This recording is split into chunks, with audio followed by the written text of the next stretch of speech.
because I work with so many single moms, and I had a conversation with one of my moms at the school, and just trying to help her, and she just said, it's just not fair, because he gets to go wherever, and I was trying to Who is explain. he gets though?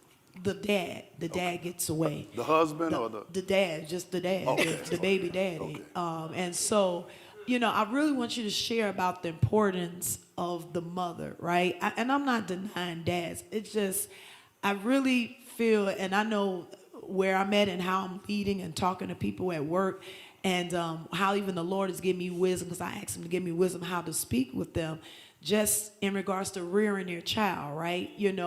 Because you are the mother, right? And what does that look like, especially when you don't have that male in the household, and you have the full custody of the child and different things like that. And so if you can kind of talk about that, to our single mothers, because, it's easy to be like, well, I'm just going to wait till he go to daddy's house and the dad do blah, blah, blah.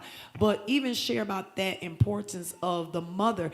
It's really, because I can hear the other side, well, you have a small percentage of dads that get custody, but it's a very small percentage. I mean, I work with families, and it's predominantly single mothers, and trying to help them to understand why they need to rear their child a certain way and set boundaries and do routines and different things like that.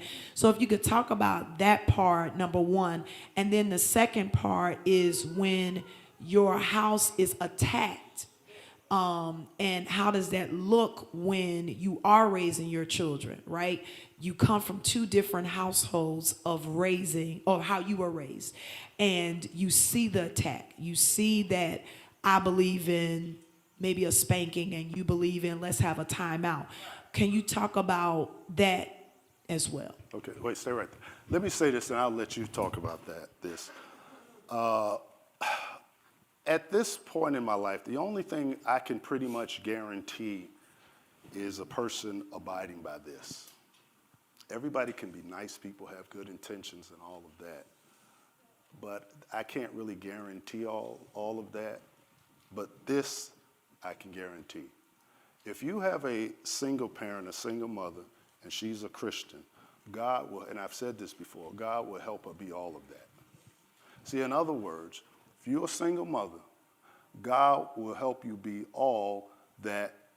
If a single parent, you are, the man is not automatically the priest of the home.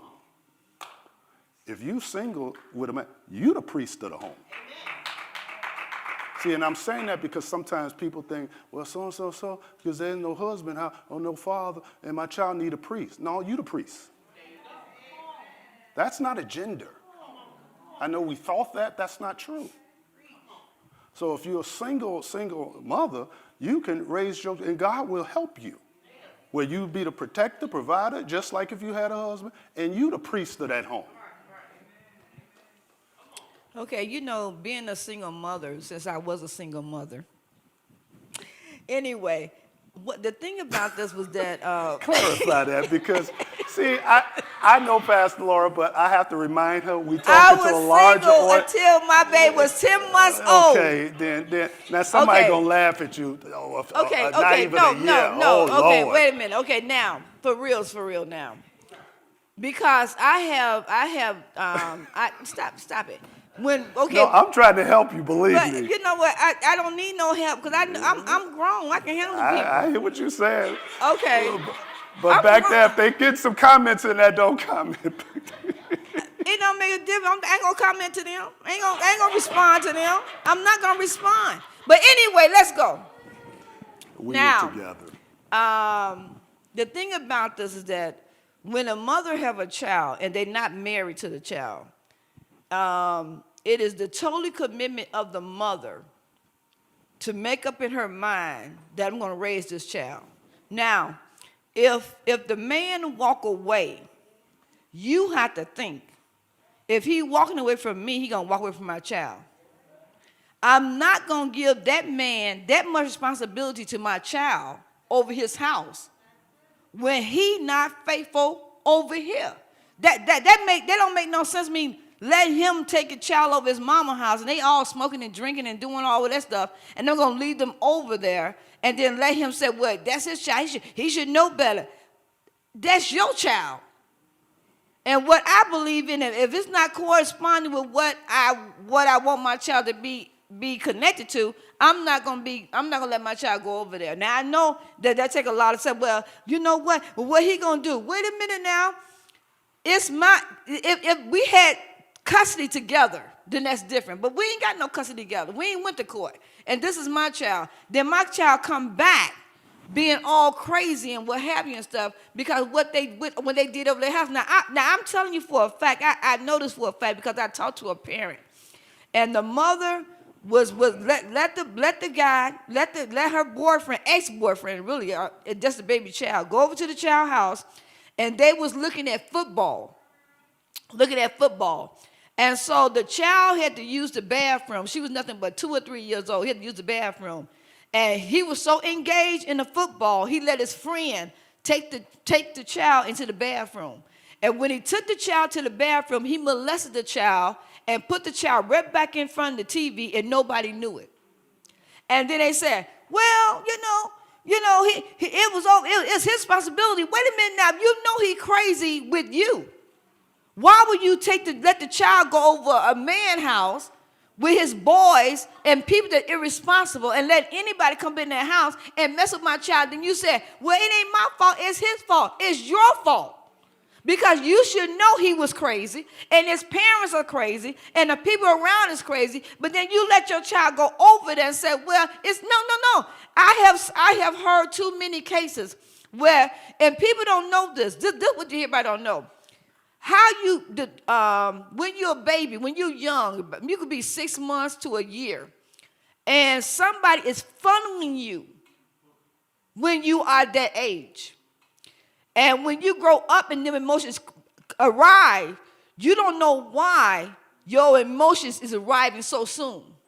Because somebody was funneling you while they was changing your diaper.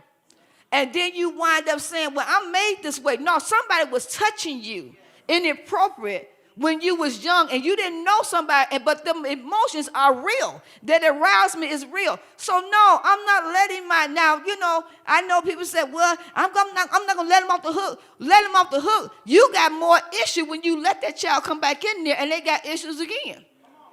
So I understand it.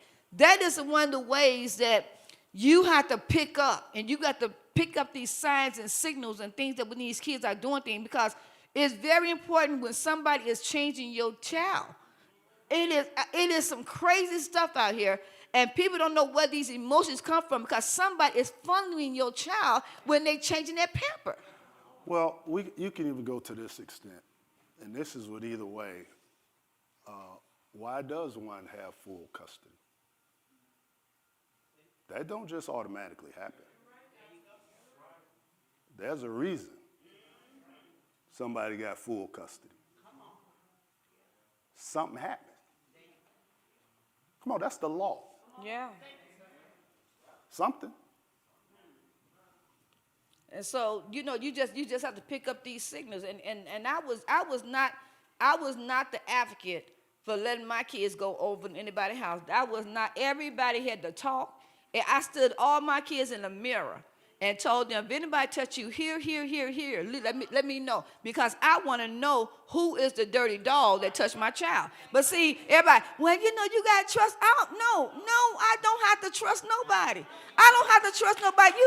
That's naive. You got to trust. Daddy ain't going to do nothing. Daddy ain't going to do nothing. You got to, see, I'm not that naive mama. I don't want to be naive. I don't want to be silly. I don't want somebody to take my kid for 5 hours while I go party. I don't want somebody just throw them off on somebody because it's inconvenient for me right now. But listen to what you said. You're going back into what we opened all of this up with. When you said, because when I want to go party. I want to go. So when it's about you, you're going to put that child off on anybody you can. See, this goes right back to what we opened up with. And they will didn't count the sacrifice cost. your child. They will I have known people that start a kid out as a runner. What is a runner? A runner is like a drug person that take them somewhere, and they know they can get on that bike and they can run to the bike and stuff, and the mom won't even know nothing. When my kids brought in a new pair of, let's say a shoelace. Where you get a shoelace from? Where you get a shoelace from? See, no, well, you know, where did a shoelace come from? First of all, I ain't give you no money. You ain't got nothing. You didn't got no lunch money. So where you get this from? See, we don't want to pick up. We don't want to take time and say, pick up. How did this get in my house? Because you know why? How guys get young women, because young women are so gullible, is they want to get their nails and hair done. And long as we got a daddy, what is it, sugar daddy, to get our hair in there, that's how you know who got caught up with them girls in high school. Let me get you, because he get my hair and nails done. He get my hair and he give me some money because we too poor. My mom ain't give me no money, dummy. It's a price for getting your hair and nails done. But nobody don't say that. I mean, I had when I was in high school, this guy came straight up to me. He like my granddaddy. And he said, I'll be your sugar daddy. I said, you be my sugar daddy. He already got gray in his head. What I'm gonna do with him? I don't know. Okay, what's the next question? I don't know if that. I know. The moral of the point, so we don't get off track. If that person has full custody, like I said, that's the reason, which means that gives them total control. And if they're gonna they want to raise their child a certain way, and if they know that the child's father is not in alignment with that certain way, it ain't just the father, the uncle may not be, the grandmother may not be. You have to make those hard decisions. Right, and I know a granddaddy. A granddaddy was watching his kid, and he was molesting the granddaughter. And everybody knew it, but nobody wanted to address it. And they kept on bringing the little girl over to the house, and the little girl sitting on his lap, and he molesting her. And she was too ashamed to say, my granddaddy molested me. Because you know why? It's a family secret. It's a family secret. Nobody want to reveal the family secret. And then what happened is we got all these crazy people walking around here. We trying to get them saved and trying to get them delivered. And they say they don't want to lead their liar people. Okay.